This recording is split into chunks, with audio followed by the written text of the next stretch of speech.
Like many of you, we battled depression during life's ups and downs. Music has always been the one thing that we could rely on to get us through the tough times that we all face. Follow us on our journey as we discuss the healing power of music, Interview bands, break down genres, review band biographies, and more. This is the When Words Fail Music Speaks podcast with Blake Mosley and James Cox. Hey everybody, welcome to When Words Fail Music Speaks podcast. I'm your handicapped host, James Cox. We have a very special guest for you today. Let me introduce him to y'all. From humble farm roots in rural Minnesota, David Ellefson has come a long way, literally and figuratively, to conjuring stages around the world as bassist for thrash metal titans Megadeth. Revered for his unique, hard-hitting playing style and unwavering dedication to his musical craft, Ellefson has woven a vast professional tapestry as a bassist, songwriter, and record producer, as well as an author. As a member of Megadeth, he has been awarded 10 Grammy nominations, countless gold and platinum records, and toured the world for the better part of 3 decades.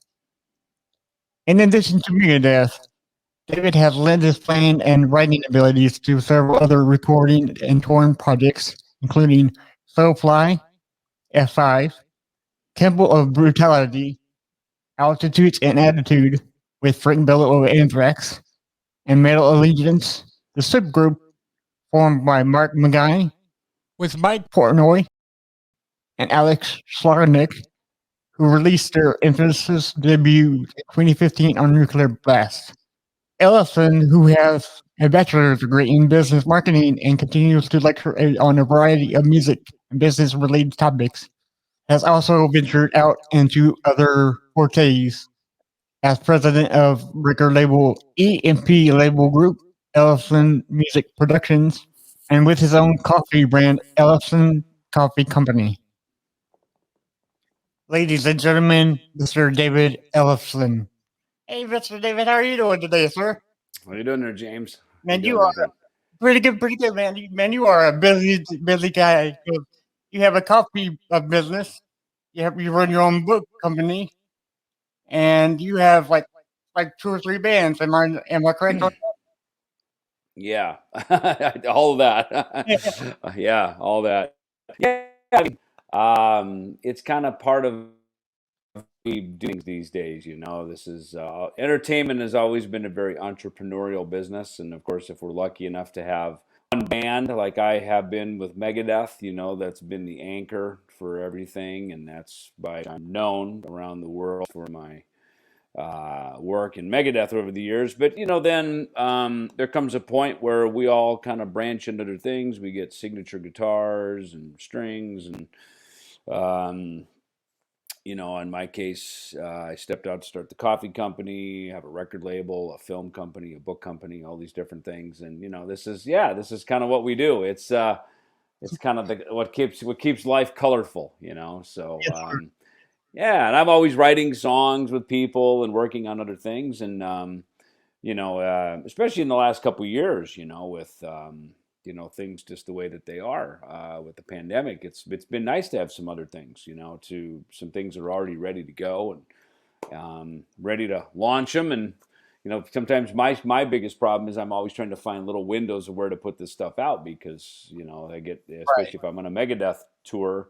With an album and a tour, that's a cycle. It can be sometimes a couple years for those things. So, this has been, while we're working on a Megadeth album right now in Nashville, Right. It's been a good time to be able to, be, have some opportunity here to put these other things out.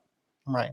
Well, I noticed that 2020 was a bad year for us all, during the COVID stuff. And I saw on November 19th, 2020, you released a new album under your name, Ellefson, called No Cover. Yep.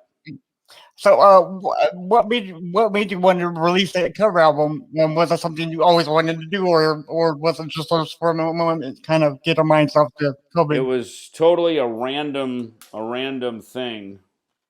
this little ditty right here. It was random because we were working on an Ellefson record of original material, and I had just come home from Nashville in early June from cutting the bass and drum tracks for the Megadeth record, and I got home and we were getting ready to just keep working on the Ellefson record, but everything being shut down, we had dates in Japan and Australia, and we were told, look, it's not good over there. They're not ready to tour.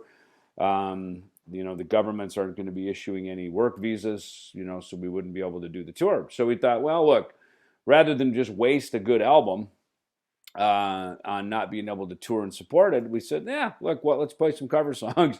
And so just doing a few covers turned into 18 songs, with even of 19. Really, there's a bonus track on here if you listen all the way to the end. Right. There's a little hidden Easter egg in there. But so with that, we did that. Then we put that out later in November of 2020. And we did get out and we did some touring in Texas and Louisiana and through Indiana, Illinois, up into Wisconsin. So we did, these little pockets where we could. So it was good. So I don't know, I felt like it was pretty good. I put the book out, the Rockstar Hitman book, Right. in December, right after that. So I had a good year. I mean, I was very productive and, certainly very creative, and got to do a lot of fun collaborations with a lot of different people, which I think our fans liked seeing that. They like seeing these different collaborations in different settings and musicians and people coming together in a way that's probably wouldn't have never have happened if we hadn't had the pandemic. Right. So I do have a question from a friend, because I told him you were coming on and you were thrilled for me, and he wants to ask you a question. He asked, since Dave Mustaine is known as the main songwriter for Megadeth, he asked, were you free to write your own bass parts the way you wanted to, or was it like set in stone that you had to write this for this song? Well, it depends. It varies. Dave is a good writer. Obviously, when he hears something in his head. Sometimes he'll say, "Hey, how about something like this?" And he'll just maybe give an indication. Other times he's very specific. Play this part. I'd say probably in recent years he's probably maybe been a bit more specific about it. And it was kind of like that in the earlier years. Dave and I always lived together because we were essentially homeless together. So we would, move into apartments, and we kind of, having our apartments was sort of Megadeth headquarters. Wherever we landed. Right. So we spent a lot of time together. Working on the parts and the songs, and people write in different ways. Someone like Dave, and in our particular situation, like I say, he's very particular, and it's okay if that person is the composer of that song, and they hear a guitar part, they hear a vocal part, they want the drums played a certain way, and they say, "Hey, play the bass. This is the bass part." That's okay. I mean, that's how Bach and Mozart and Beethoven. I mean, they wrote all the parts. You know what I mean? And if their name was on it as the writer, they wrote all the parts. I played an orchestra band growing up, tenor saxophone, and when I would play those compositions, whether it was in marching band or orchestra band or whatever, those parts were all written out for a reason, because they were how that composer heard the orchestra. And so, rock band really is no different. I think there's this misconception that it's like everybody just writes their own parts. Right. And in some situations, it is like that. Like with what I'm doing with Jeff Scott Soto, for instance, I kind of started a lot of the material. I initiated it. I would work with my guitar player Andy over in Italy, and then the two of us together would collaborate on the music. And Andy would always default to me as to yes or no, And then when I give it to Jeff, sometimes I would hand him a lyric, a melody, say, "Hey, here it is, sing this," and he was great. Other times they'd say, "Hey, here's a thought, here's a title, maybe a verse and a chorus. I'll leave it to you to write the melody. Feel free to even rewrite the lyric if you want, So even inside of certain settings, there can be many different variables to how the composition works, I think the main thing is as a as a musician, be aware of what the situation calls for, and just kind of go with it like that is what I've found. Well, I do have a question about the guitarists that you work with. Chris Paul and Marty Friedman, Chris Wright with the most recent Kiko.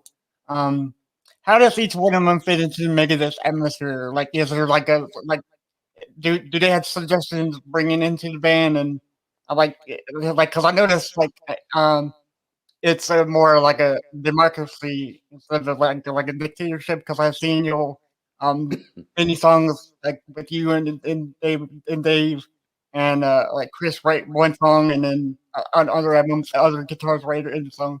Right.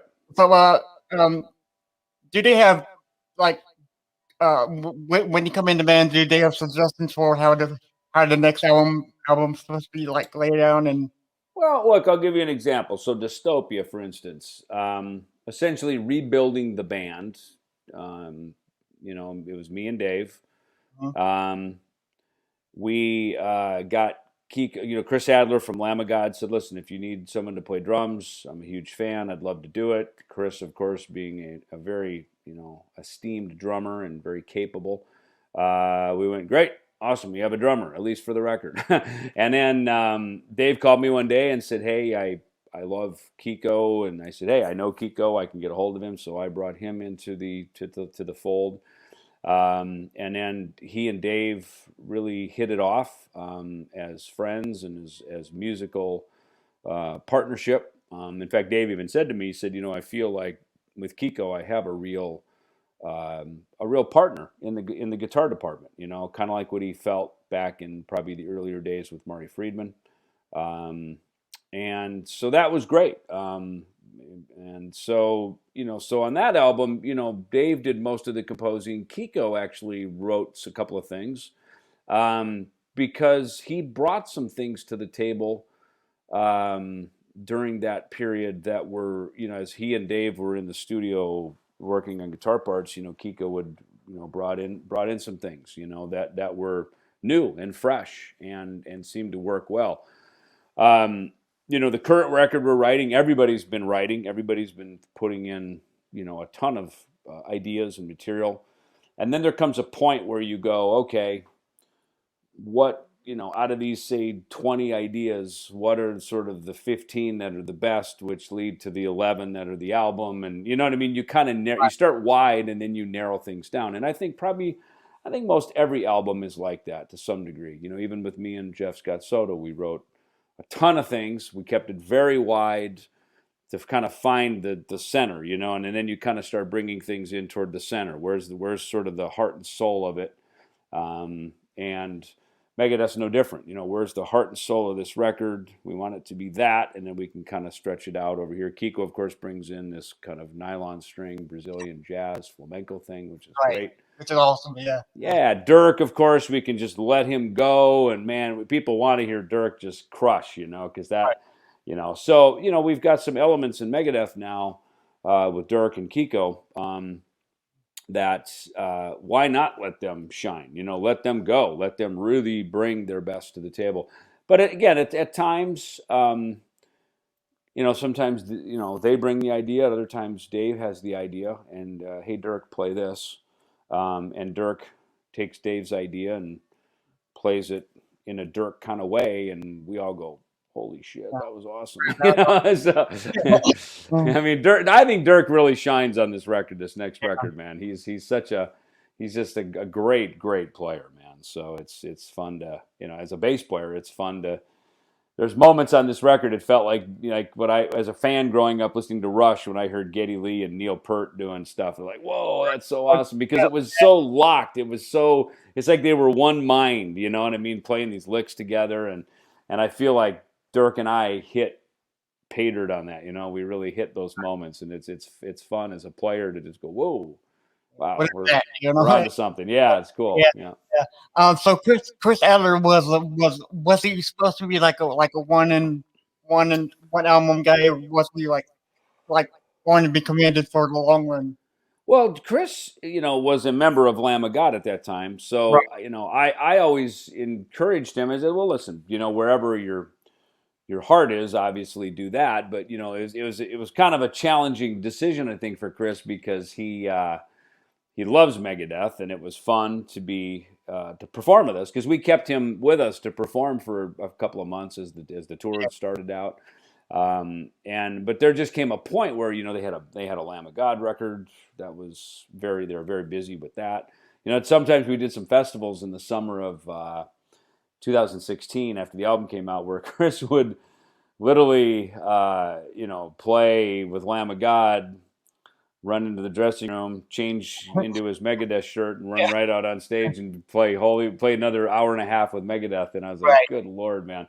Yeah. But it just goes to show how passionate he is. First of all, he's a great player. He was very passionate about it. But yeah, there came a point where it was like, okay, now the two horses can't be in the same race, because they Right. go off in different directions. So that's when Chris, always sung Dirk's praises. He said, "Man, if there was ever a drummer to replace me to come in and do it, it would be Dirk." And so Chris gets the kudos, for bringing him into the fold.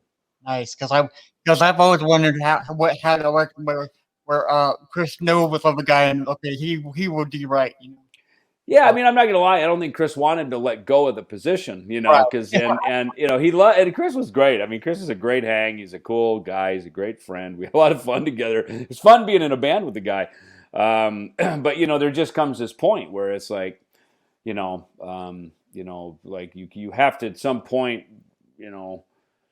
walk down to the altar with someone, you know what I mean? Kind of put a ring on it, if you will. You know what I mean? It's like, Yeah. who's that going to be? And you kind of just have to, you have to make a commitment, especially something of that size. And again, we both had new records. We were both at the start of big cycles for our bands, and so it was kind of inevitable, I think. But it was fun to do some shows with Chris, and we got to have, like I say, we got to have some good times. We took it around the world. It's funny. We started in Japan, and over to China, down to Australia, to India, up to Russia, over to the UK, and then back to America. And then we did some dates in America, all over the world, right? Yeah, we literally did a world tour. It was during the and so it was. It was fun. It was. Let's say it this way: we went around the world as part of the world tour. Let's put it that way. There you go. Yeah. There you go. You have done a few songs for movies such as like 99 Ways to Die for the Beavis and Butthead movie, and my personal favorite song, Angry Again, from the Last Action Hero movie. Were these songs already written for future albums, or were they written specifically for the movie? No, literally written on the spot in the studio for those songs. Yeah, Angry Again, we recorded here in Phoenix.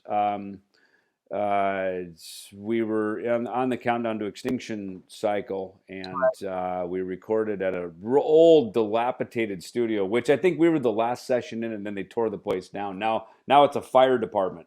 It's down in Paradise Valley, right on Lincoln and 64th Street. Infogordon is, every time I drive by it, I go, yeah, it's where we cut Angry Again, and now there's fire trucks sitting in there. Right. It's like a very wealthy part of town. It's kind of like the Beverly Hills here, so it's kind of funny that they had a studio there of all things. But yeah, I remember Max Norman. He was literally pounding on the console, trying to get knobs to work. Because we cut the drums, the bass, and the rhythm guitar. I think we cut all the tracks there, and then went to LA to mix it. But you're right. Me too. That is one of my favorite Megadeth songs. Yeah. I love the bass tone. The pocket is great. We walked in, and he had the riffs, he had the lyric, and I mean, we literally laid it down. We were only in a couple of days, and recorded it. 99 Ways to Die. It was a session we did at the Enterprise Studio in Burbank, where we did the Countdown record, and we also recorded Go to Hell there. Go to Hell was specifically written for the Bill movie, which was going to be titled Go to Hell. And our A&R guy from Capitol Records, when we got signed there, he had gone off to start with Jimmy Ive, and they started Interscope Records. So Tom loved Megadeth, and I remember he came in and we were sitting. He came in to hear the track that we wrote. We wrote it, I guess, at rehearsal, and then we brought it into the studio. That song that took a couple weeks maybe to write that one, but we wrote it, brought it in, and because I think we wrote it while we were on the Rust in Peace tour actually, and then we wrote it, and I remember Tom sat with Dave when he was writing the lyrics, and he said, "Oh man, like be super evil, like be really dark," you know what I mean? So he really pushed Dave. He said, just go there, yeah, and which was pretty funny. So but so that track, and of course as we put it out, then they changed the name of the movie to Bill and Ted's Bogus Journey. I guess they realized Go to Hell might be a little too harsh for the that's way too harsh for prime time.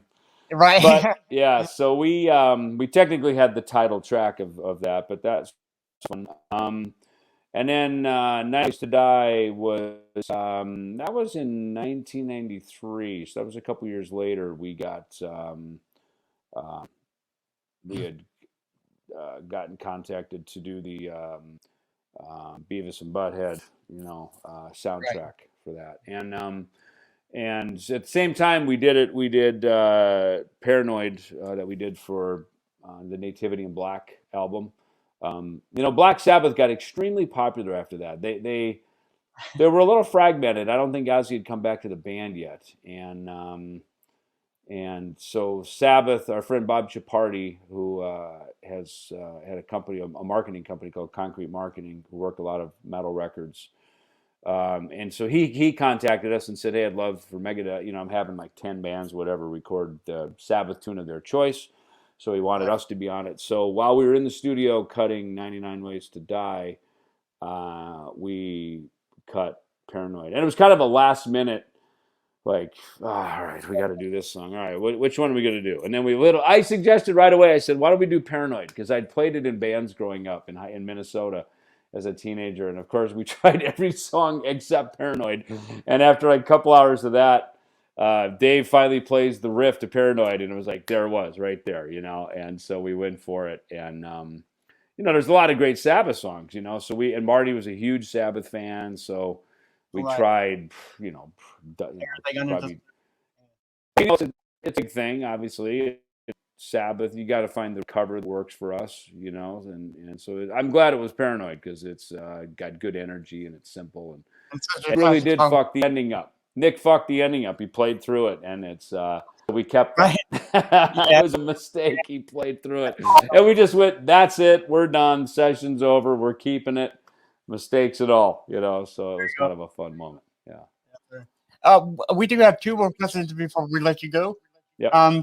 What was your favorite tour that you've been on, whether it be with Megadeth or a side project? Well, look, sometimes I go out and I do, like I just did a tour of South America in 2019 in December. We called it Bass Story. And it was just me solo. Every day I had a new band. I come into a town. It's very Chuck Berry, right? I'd come in. The promoter had a band already ready for me, and they knew the songs. And I'd show up, and we'd rehearse at sound check, and then we'd do the meet and greet, and then we'd do the show that night. And it was fun to do that. I'd never done a whole tour like that. I had done that before. I actually went to Australia and did a similar thing back in 2014 for my book, My Life with Death. So I had some experience doing it. So, but this is the only time I intentionally set out to do it. And I sang some of the songs, and I had a singer there as well. And it, excuse me, and it was a lot of fun because what was cool about it was that, how everybody now knows Megadeth songs in the same way my friends growing up, we all know Judas Priest and Kiss and Sabbath and all of our heroes, so they all know stuff, which made it real easy. And of course they knew I had them learn some of my other solo songs and stuff, so it was a lot of fun. And it was meant to be just a fun night out of storytelling, music and stuff. And I'm actually doing another one this fall. It'll be different, a little different format than that, but called the Bass Chronicles. But it's kind of the same thing. Do sort of this one will be a bit more chronological through my career. And since I've got, no cover, I've got some of the cover songs that were part of my earlier days and stuff. So I'm going to bring that into the Bass Chronicles. But so that Bass Story tour of South America was a lot of fun. It was very cool. Megadeth, they're all fun. They're all cool because they're big. And certainly when we did the Big Four shows with Metallica and Slayer and Anthrax, those were great. Those were so big, and big not just for the bands, but for the audience. For our fans. Yeah. It was like a big family reunion for us and the fans, and everybody coming together and everybody smiling and thrashing and having a great time. I mean, that was truly our crowd. That's us. And we've done shows with Iron Maiden. We've done shows with Iron Maiden are great. There's one tour we did in 2013, I think.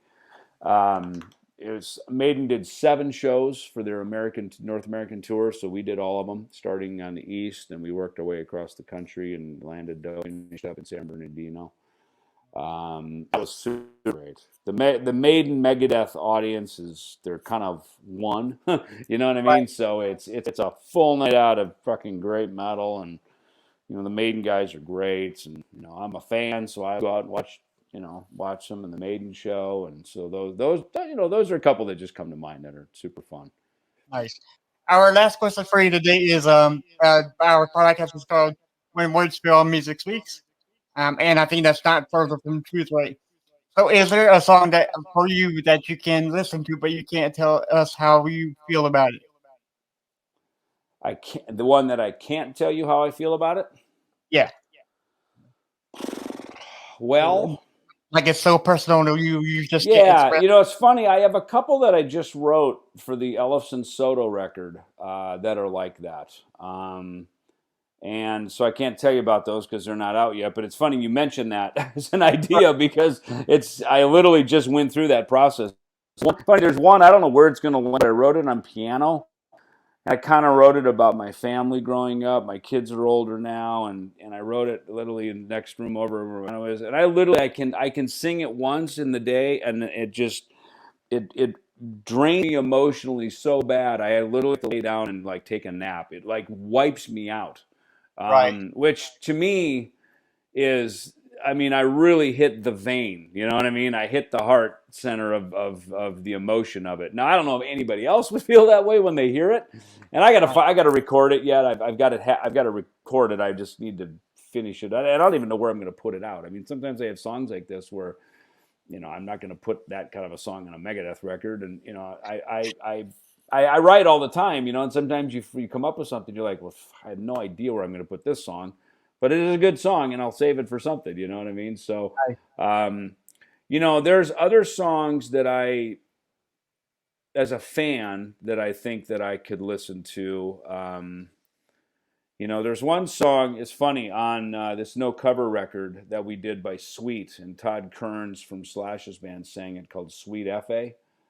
And it is such a, it's such a, just musically. And of course, he does such a great job on the vocal that it's really incredible. I mean, I get chills when I hear it. I'm so proud that it's my band doing it because everybody's so good on it. At the same time, I listen to Kiss Destroyer is just always a number one in my book of all records, favorite all-time records. And I think sometimes when I hear Detroit Rock City, the opening of it. There's several songs on that record. That, Flaming Youth, Do You Love Me? Probably even Beth. You know what I mean? There's like 4 or 5 songs on that record that they just take me away to a whole other place. And part of it is because it was a record I became such a fan of when I was like 11 years old. So part of it takes me back to being a kid. I had a great childhood growing up, fond memories of my family and growing up on the farm in Minnesota. So to me, it's just always a feel-good album to me.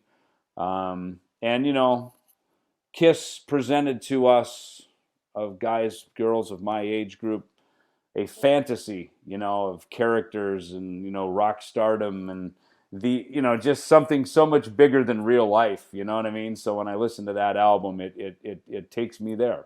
So that's probably one that I can't even describe in words. The goosebumps that I get when I listen to it.